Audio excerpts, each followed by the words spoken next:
Anche se è domenica sto lavorando per voi. È il messaggio pubblicato ieri dal sindaco Massimo Bitonci, immediata risposta alla notizia dell'ultimo locale padovano acquistato da cittadini di etnia cinese a pochi passi dal Santo. Ironia della sorte, uno dei negozi finiti nelle mani degli asiatici pochi giorni fa era lo storico ristorante in Corso Milano, proprio accanto al negozio di Massimiliano Pellizzari, acerrimo sostenitore del Prima i Padovani.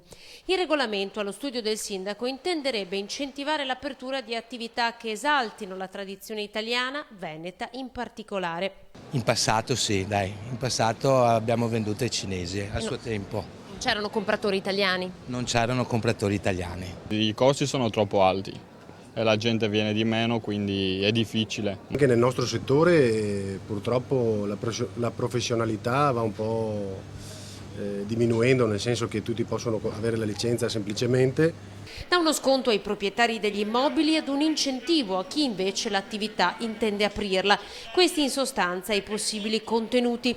Loro hanno quello che per noi sembra un difetto e invece è una virtù, hanno un'eccessiva laboriosità contro la quale si può contrapporre soltanto una pari laboriosità. Dobbiamo abituarci e far fronte a tutto questo. Se ne parlerà domani in Consiglio. Il nuovo regolamento si inserisce in un più ampio progetto di riqualifica di aree urbane basato sulla qualità dei servizi offerti.